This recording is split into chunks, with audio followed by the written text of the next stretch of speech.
ось на соснині, і слова ніжні любові він до неї промовляв. Гуцулко Ксеню, я тобі на трембіті, лиш одні в цілім світі, розкажу про любов. Душа страждає, звук трембіти лунає, та що серце кохає, бо гаряче, мов жар.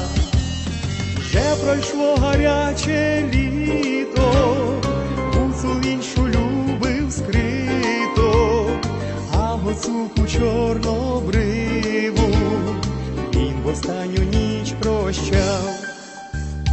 В Черемоші грали хвилі, сумували очі сині, тільки вітер на соснині сумну пісню вигравав. Гуцулко Ксеню, я тобі на трембіті, лиш одні в цілім світі, розкажу про любов. Душа страждає, звук трембіти лунає, та що серце кохає, бо гаряче, мов жар.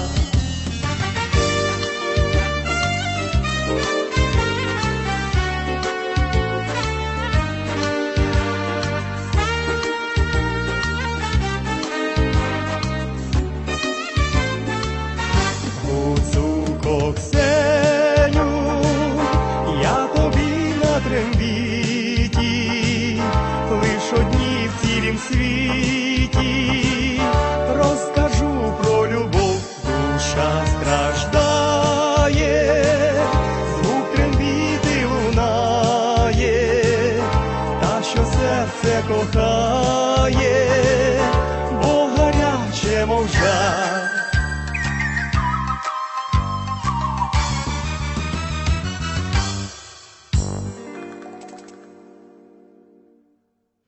And a popular and prolific Ukrainian folk group called Express with a traditional Ukrainian tango, Гуцулка Ксенія. Добрий вечір, шановні радіослухачі, та вітаю вас всіх на радіопередачу «Наш Холос» радіо українського коріння, котра подається вам на багатомовній радіостанції AM 1320 CHMB у місті Ванкувері і по мережі PCJ Радіо Міжнародному.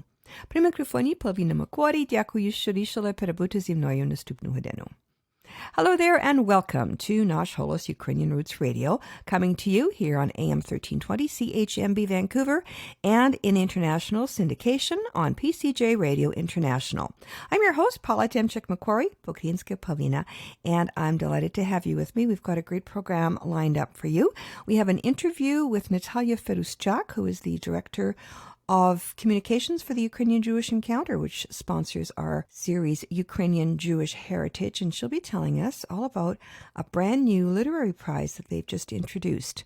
As well, we've got our usual proverb of the week, other items of interest, and great Ukrainian music. And coming up next, a song for the times, Yichale Kozakia by Teen Sonsia, translates as Riding Cossacks.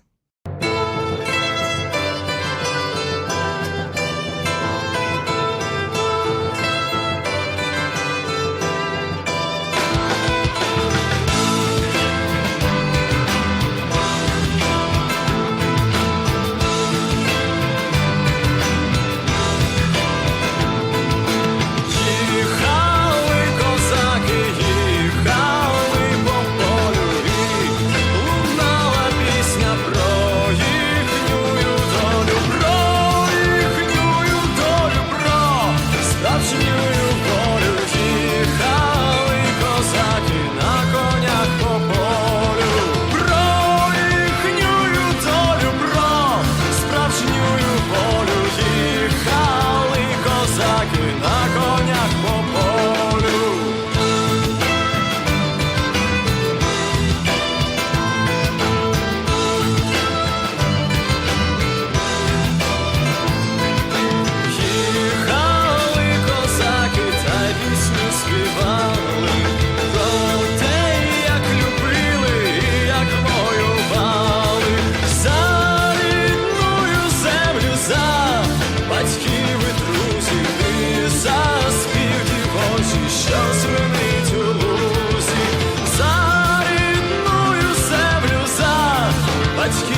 Thanks to the foresight and generosity of its donors, the Shevchenko Foundation has been investing in the future of the Ukrainian-Canadian community for over 50 years. Since 1963, the Shevchenko Foundation has been funding initiatives that strengthen our Ukrainian-Canadian identity and enhance our Ukrainian-Canadian cultural heritage. These include fine and performing arts and arts groups, museums, cultural centers, education, as well as authors, journalists, and the Ukrainian-Canadian media, including this program. The Foundation strives to become the premier not-for-profit foundation in Canada, which acknowledges the Ukrainian-Canadian community as a fundamental component of Canadian society. Nash Holos listeners are encouraged to support this vision through continued donations into the future. To apply for grants, make a donation, or for more information, visit ShevchenkoFoundation.com. Chrissy, have fun with it, okay? I will. Like, don't sing it too serious. I won't.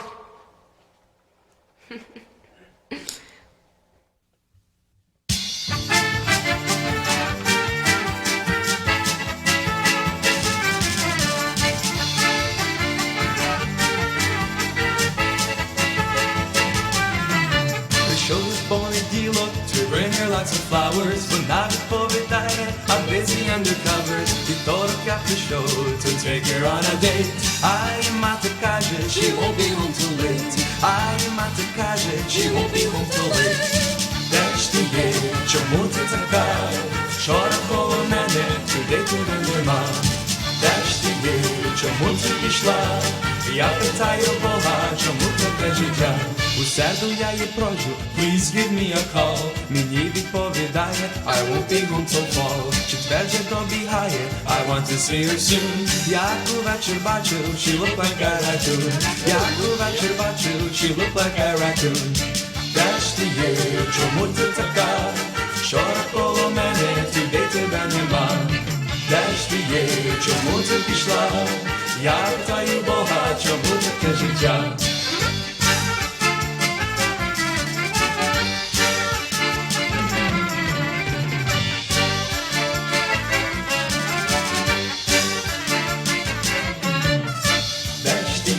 Чому ти така? Вчора коло мене, туди тебе нема. Де ж ти є? Чому ти пішла? Я питаю Бога, чому таке життя? П'ятницю я пишу out with all the guys. Вона мене не вірить, she says it's all just lies. Суботу я їй кажу, baby, I love you. Сміється перед мене і каже, heck with you. Сміється перед мене і каже, heck with you. Де ж ти є? Чому ти така? Вчора коло мене, туди тебе нема. Де ж ти є? Чому ти пішла? Я питаю Бога, чому таке життя? Сьогодні вже неділя, what am I to do? Сиджу собі під деревом, feeling oh so blue.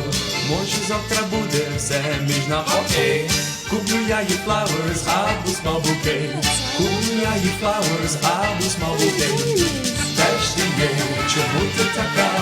Вчора коло мене, туди тебе нема. Де ж ти є? Чому ти пішла? Я питаю Бога, чому таке життя? Я питаю Бога, чому таке життя? Я питаю Бога, чому таке життя? Я питаю Бога, чому таке життя? Я питаю Бога, чому таке життя?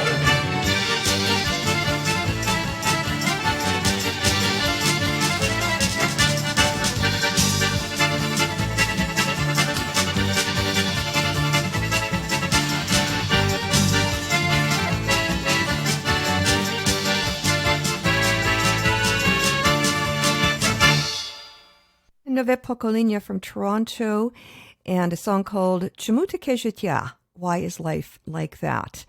And that number was from the archives of the Nash Holos Music Library. That's a song that goes back. Oh, well, the album goes back, I think, to about the 1980s, and certainly it got an awful lot of airplay on the first incarnation of Nash Holos back in the 1990s. And since this is our 30th year since the show first went on the air. I'll be digging into the archives a fair bit and taking some trips down memory lane. And if you were around and listening at that time, I hope you'll enjoy those trips with me. And if not, you might enjoy hearing stuff that goes back that far. Amazing when I think about it. The time just flew by. At any rate, here is another song from those times, very popular in the 1990s. And this is a song that came out just before Ukrainian independence, during those times of glasnost and maybe even leading up when there was an awful lot of unrest and the Soviet Union was falling apart. This is a song by what was then a punk musician. It sounds kind of mainstream now when I listen, but at the time she was quite revolutionary, or maybe counter-revolutionary. Not sure what term they would have used. At any rate, it was indicative of the times, the unrest, and with a theme that very much applies to the Kremlin today. The song is by Vika from a live recording. It is called Hanba, Shame.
Хоч ви радуєте за чистоту української мови, а мені все єдино ковбаса чи ковбаса, аби вона була. Ганьба!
And now for a look at Ukraine's rich Jewish heritage, then and now, brought to you by the Ukrainian Jewish Encounter based in Toronto, Ontario.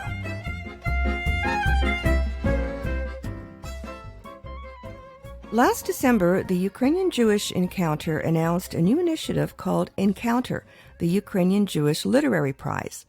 This prize is dedicated to literary works that explore aspects of the Ukrainian Jewish experience.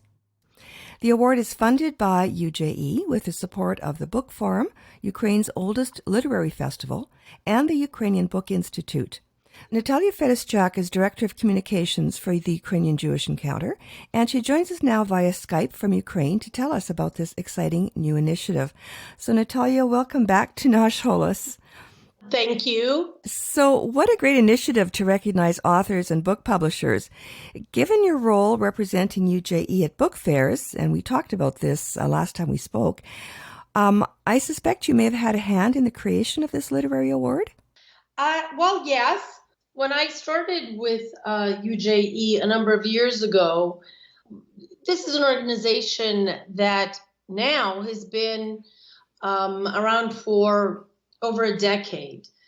And, to have a book award is a way not only of promoting an organization, but it is a way of promoting a dialogue. And I, having read books my whole life, thought what a wonderful way to sort of move the dialogue forward, the Ukrainian Jewish dialogue, the conversation forward through a book award. And, I had an opportunity to meet with many individuals who had multiple roles in creating book awards or judging book awards. Mm-hmm. And thankfully, based on all of these conversations, we were able to come up with a concept that would make the realization of this award possible. And I'm very glad and grateful to the board to have signed off on this.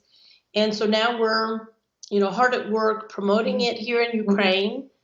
And it's been an interesting experience so far because this is the first time that I've been involved in anything like this. But we're very lucky because we have very good partners, who have dealt with books for a lifetime almost. So let's talk about these partners then, Natalia. The first one, I guess, is the Book Forum. Now, is this the one that you were telling us about that organizes the book fair in Lviv? Yes, it's a nonprofit. The Publishers Forum is Ukraine's oldest literary festival. I mean, they have a children's festival, but their very big event comes every September. And, the Lviv Book Forum has now become one of the premier European literary festivals. And, they really began from an initiative that was started by Alexander Koval and Andriy Pavlishin, and it has grown exponentially. And every September, the book fair in Lviv essentially overtakes the city. And Lviv is now known as a city of books. And so this book fair is magnificent, not only in its outreach in the city, but the fact that we hear so many different voices from so many different authors, not only from Ukraine, but abroad. And so they are a natural partner for us because we have worked with them for a number of years. And Alexander Koval and both Andriy Pavlishin I've known for a number of years. And Andriy Pavlishin actually is our curator for the program that we have at the Lviv Book Fair annually. I see. And the Ukrainian Institute of Books? The Ukrainian Institute of Books is a newer body that was established in 2016. Alexander Koval heads that institute. And they're sort of a resource, an informational resource, somebody that we can look to for guidance where it's necessary as well. So Andriy Pavlishin and Alexander Koval, have they been involved with book prizes before, literary awards? Oh, yes. I mean, the Lviv Book Forum every year they have had a prize of the forum. So, these are people who are very well versed in Ukrainian literature and literary awards. We are also very lucky that we are working with Andrei Kurkov, who is really one of Ukraine's leading writers. He's probably Ukraine's most widely translated writer. His books have appeared in 33 languages, and he will we will be announcing it soon, but he's going to be the head of the jury for this first prize. He was a judge at the Booker Prize in the UK, and so he is a person who knows a lot about book awards and literature, and how do you do outreach sort of on an international level. Wow. Yeah, well, yeah, I mean, that is a question there as far as the eligibility of the writers. Is it for writers in Ukraine, like citizens or residents of Ukraine? No, the book award, there was a lot of talk. How do you go about having what is essentially a Ukrainian prize, but one that also has an international impact or international component? We came to the decision that the books must be published in Ukraine, but the writers don't have to be Ukrainian citizens. Okay. You need to have a point of reference in a way. And so while this book prize does look at a fairly narrow topic, which is the Ukrainian-Jewish relationship, the dialogue, we've cast a very wide net. It is the first year of the prize, and yet have to begin someplace. So the guidelines are available on the UJE website, both in Ukrainian and in English. But the fact that the books have to be in the Ukrainian language and published in Ukraine is an important component. Priority will be given to original Ukrainian language works, but it's also important to look at those translated works that have appeared in the Ukrainian language, because what you see in Ukraine is that you do see translations of books from other languages. And so this then opens the prize to a much wider authorship, one could say. I see. Okay, so if a Canadian writer or someone in Canada, the United States, the UK, Israel, writes a book in a non-Ukrainian language, how would they then go about getting it? If it becomes translated into Ukrainian, then they can enter it into this prize. Yes, so there are books, if they deal with the Ukrainian Jewish topic and it's published by a Ukrainian publisher in Ukraine, then yes, their books would be eligible for this prize. The people who can apply or who can submit books are publishers, and you have publishers associations. It's a more narrow group of individuals because, again, you have to create some sort of order in all of this. And so it was decided, particularly in the Ukrainian experience, let's have publishers or these associations submit the works for the award. The way we've approached it is we will be alternating years, fiction and nonfiction. And, if we look at fiction, fiction includes fiction is defined as prose, poetry, and drama.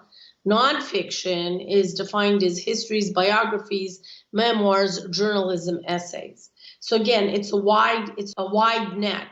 This first year, we will be looking at fiction, meaning prose, poetry, and drama. And then next year, we'll be looking at nonfiction. And this way, you're able to get both categories. You're not throwing a whole bunch of books in one pot and asking a jury to make a decision on, various, types of literature. And hopefully, by alternating these years, we also are able to look at the different type of literature that's out there. Sure. And that you have, at least they're all within a certain category. Right. Yeah, well, that makes it easier for sure. I can see how that would be. So we were talking about books then being published in Ukraine. The publishers would be really the ones that would be spearheading this? They would be submitting authors for consideration? That's right. All right. Yeah. I'm speaking with Natalia Feduschuk, the Director of Communications for the Ukrainian Jewish Encounter, about their brand new literary prize. We'll be right back. This is CHMB, AM 1320, Vancouver. Every day, more Ukrainian soldiers are killed or wounded by Russian invaders. You can help wounded heroes by joining the Adopt a Soldier program of registered charity Ukraine War Amps. A small monthly donation goes very far for medical services and living expenses and creates a special bond between you and a wounded hero. 100% of your contribution goes to the soldier. Please, adopt a soldier today. Visit ukrainewaramps.ca or find us on Facebook. And back to our interview with Natalia Feduschuk, the Director of the Ukrainian Jewish Encounter, talking about their brand new literary prize. Tell us a little bit about the publishing industry in Ukraine. I mean, Ukraine's a young country, just over 25 years old, and before that, of course, the Soviet Union was a different kettle of fish altogether. Although there were books published, I read a few of them. How has the publishing industry evolved since 1991? First of all, it's just, I think the quality of writers is, for myself as, just as a book reader, I find that the stories that are coming out of Ukraine are quite compelling. These are stories, of a country, a nation in transition, a country in a way in search of itself, a country that is in a state of war. And, here we see some similarities with Israeli writing where, it's a country that daily, sort of struggles for its independence and fights for its independence. Mm-hmm. And Ukraine having this war experience, we see that experience voiced in the writers. But we also see a very inquisitive group of readers, people who are reading about the outside world. And so you see, actually, from my perspective, very quickly, some of the works that are widely known in the West, eventually they end up being published here.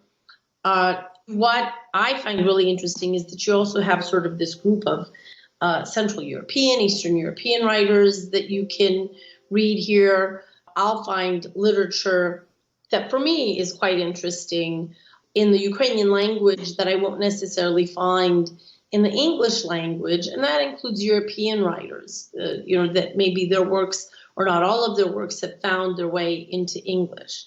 The publishers, from what I understand, are not so happy to share all of their sales figures and their, and it's still, it's still a very nascent industry here. Mm-hmm. But with this prize, again, we look at a fairly specific topic, the Ukrainian Jewish relationship. Right. At the same time, from the applications that we've already gotten, I have to say I'm really surprised at the depth and the breadth of works of the applicants, that I would have never thought of, in magazines, plays that have been published.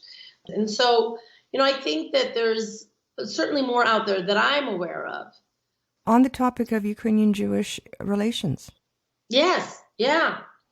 And, because you tend to think, you have what, 7, 8 very big publishers here. And, what I'm finding is you have some of these smaller publishers are sending me queries, could it be submitted for the book prize? So I think, there's more out there perhaps than we even know of.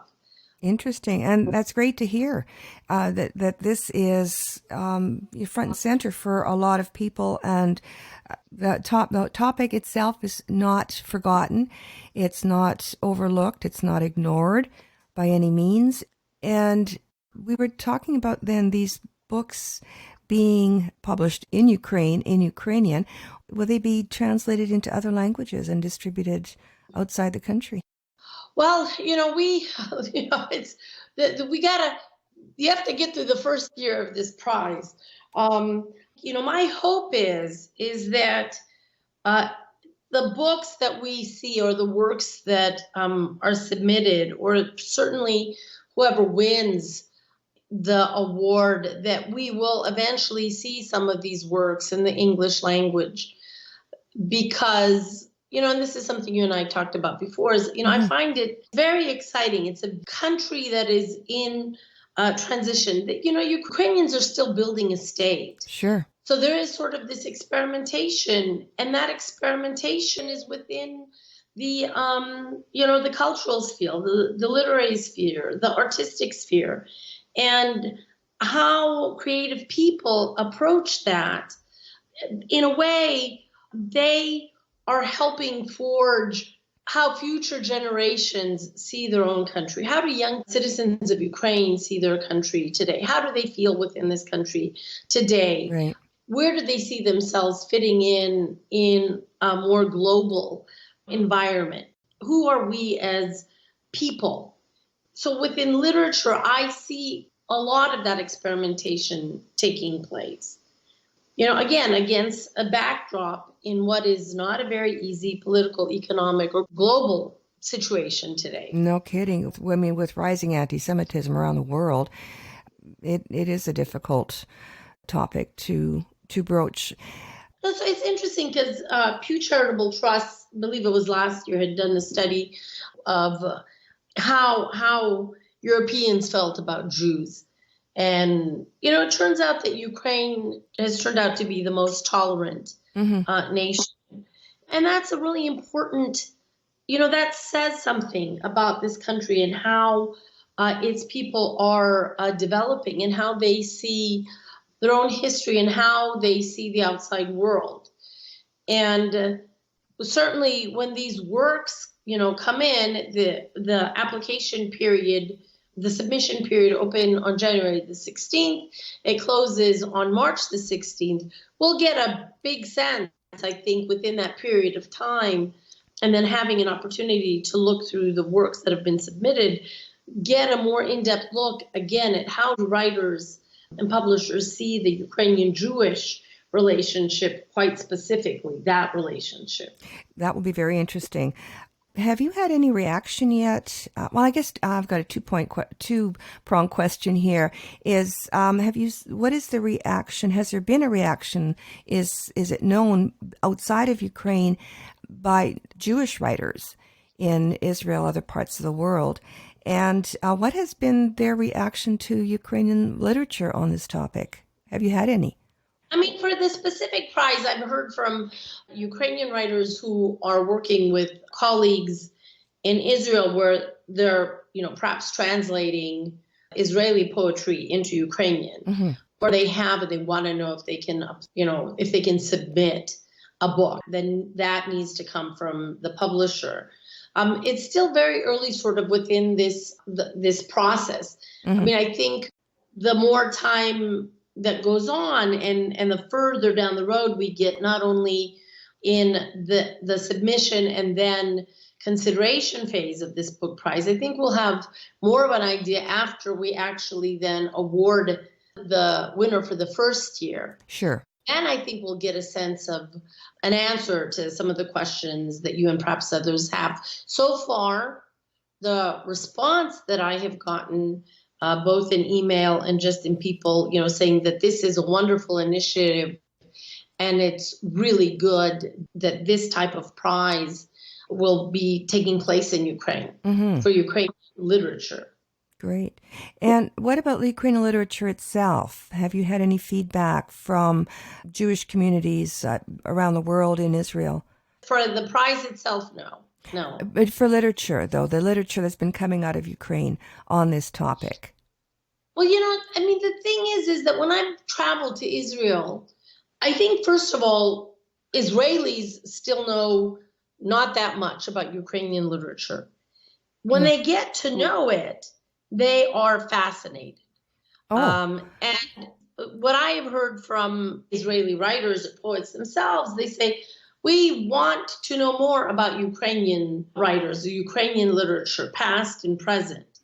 I think that is, that's a bridge that you see the first steps of that bridge taking place, but that is something that's built upon. You know, we are one of the supporters of Meridian Czernowec, the International Poetry Festival that takes place in Czernivtsi. And for a number of years, the organizers have brought in Israeli poets, and their poetry has been then translated into Ukrainian. And it's amazing to see the feedback of the young, and it's a lot of young people who will go to this poetry festival and they listen to the poetry that's being read. And, you know, this is something that's new for people, and they appreciate it. And so I think that, you know, these are bridges that still need to be built. It's in a nascent stage. But at the same time, if we look at Ukraine and Israel, certainly on a political level, you have very strong ties. And, you know, culture, it has its own life and its own pace. And same for, you know, for literature. Interesting, as you're describing what's going on there. Our worlds are so different in Europe and here in North America. I mean, going to a poetry festival, like, who does that, right? But in Ukraine, you're just talking about this one in Chernivtsi that is huge and draws a lot of people. And they think on a different level, I guess, politically and socially, culturally. And I find that is fascinating. I think something that we can learn in North America. Maybe we can, you know, broaden our perspective. If you go to a poetry festival, this is deep. This is a lot deeper than just mere entertainment. So that's interesting. Well, you know, in Lviv at the book forum, you know, they'll have poetry readings late at night, and the room is packed. I am not necessarily a person who grew up appreciating poetry to the extent that I should have. But as I have gotten older and as I've, you know, listened to Ukrainian poets, listening to their poetry and just getting to know some of the writers here, I have such a different appreciation, certainly. And I can understand, you know, the pull that poetry can have. And so the fact that Ukraine still has poets, and poets that have an impact, that have a societal impact, is very important, I think. Indeed, yeah. Well, thank you for sharing your thoughts about poetry and the information about this new literary prize. And I think listeners will be interested to track the progress of this literary award. So you say that the entry period for writers and publishers to submit entries is from now until March 16th. Okay. And then after that, we'll have an initial group of individuals who will go look through to ensure that these works fall within those criteria. And then books will go to a final jury who will make a determination as to the winner of the prize. And we will have 2 honorable mentions. You know, you want to encourage good writing and good literature. So, yeah, so this will be certainly a learning process for me. But we're following fairly well-established rules. And, you know, I feel very fortunate because there are many people that you can turn to and ask questions. Right, yeah. Good to have experts on your team for sure. That's right. So the award will be? A winner will be announced at the Lviv Book Fair in September. Okay. And then we'll have a small break and it'll begin again.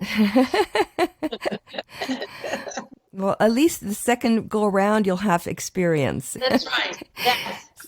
Well, super. Well, thank you so much, Natalia, for your time explaining what it's all about and giving us a bit of insight into the actual publishing industry in Ukraine. That was just great. So good luck with the planning and look forward to the next step, finding out who the winner is at the next Lviv Book Fair. Yes. Thank you. I was speaking with Natalia Fedoschak, Director of Communications for the Ukrainian Jewish Encounter. For more information about their new literary prize, visit their website, ukrainianjewishencounter.org. I'm Pavlina, producer and host of Nash Holos Ukrainian Roots Radio. I hope you enjoyed this edition of Ukrainian Jewish Heritage. Until next time, Shalom. Ukrainian Ukrainian Jewish Heritage is brought to you by the Ukrainian Jewish Encounter based in Toronto, Ontario. To find out more about their work, visit their website and follow them on Facebook and Twitter. Transcripts and audio files of this and earlier broadcasts of Ukrainian Jewish Heritage are available at their website, ukrainianjewishencounter.org, as well as at the Nash Holos website, www.nashholos.com.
That was Korinya from the eastern United States, and sounding very klezmerish there with a song called Tarantali Tansok, or a folk dance. And Korinya, as you no doubt have figured out, if you didn't know already, translates as roots. Great name for a group. Korinya.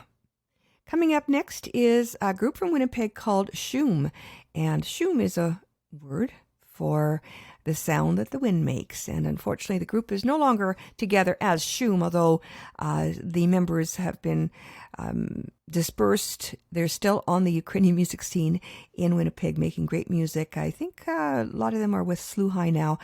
We'll have to catch up with them someday soon and find out. Meanwhile, here they are from their second CD, Shum's second CD. It's Fun to Be Ukrainian, sounding very mellow. Tisha Navkruhe, silence all around. Thank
прийшов у твоїх краях, ластівко моя, розкажи мені, любиш ти чи ні, і в очах сія, я навік твоя.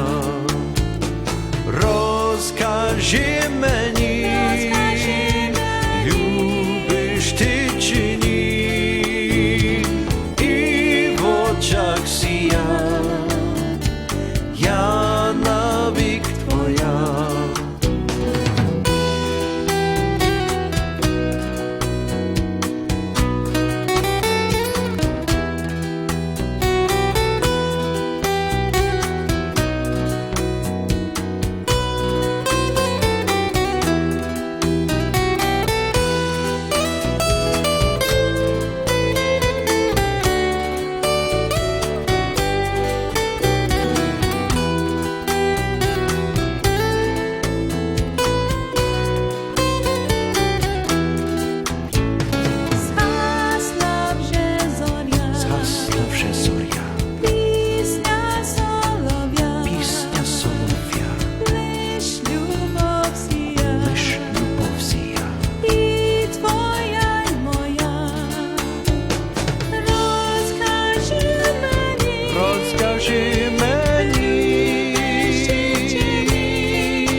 Скажи мені,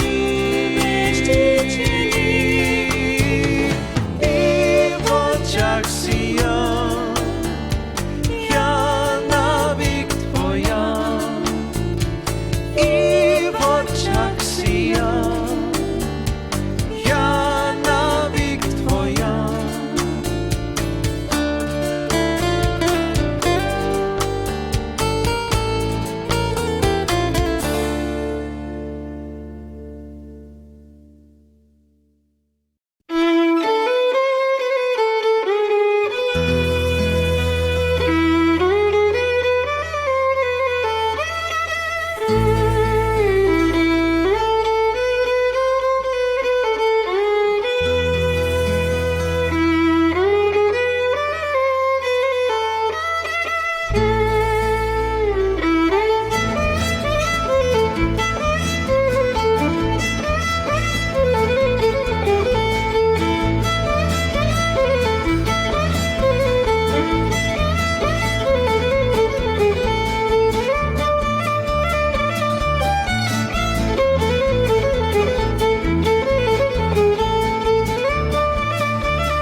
And that was Wally Nash for you there with a medley of Ukrainian dance tunes.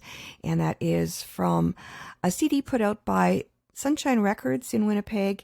And the album was 24 Golden Hits, Volume 2, I think of about 20. Again, that was Wally Nash with a dance medley. You've been listening to Nash Holos Ukrainian Roots Radio, our flagship show in Vancouver, here on AM 1320 CHMB, and in international syndication on PCJ Radio International. In between broadcasts, you can visit us online at www.nashholos.com to find transcripts and archived audio files, a link to the Nash Holos podcast, and information about the show. And there's also a link there to our Patreon site where you can support our work if you like. Ми вже скінчили нашу програму, ще час додому сказати до побачення, але перед тим я хочу залишити вас такими словами мудрості. Як ти кравець, то не сідай на шефський стілець. And our proverb of the week translates as, if you are a tailor, don't sit on a cobbler's bench. Very good advice in many ways. Well, with that, we've come to the end of our program, so we'll wrap things up with a group from Edmonton called the Playboy Band and Freddie's Kolomeka. I'm Pavlina on behalf of all of us here at Nash Holos and AM 1320. Thanks for listening, and dobranic!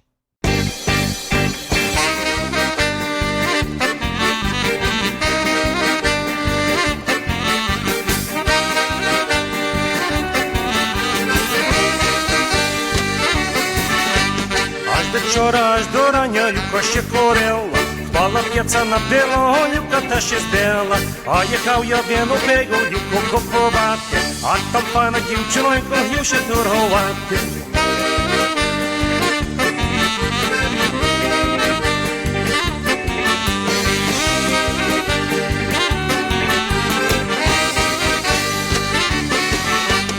А Маришка там дарула, як попродавала, а її попросив, де вона торувала. Як почала торувати, безум робити, а я мушив я її спочатку і купити.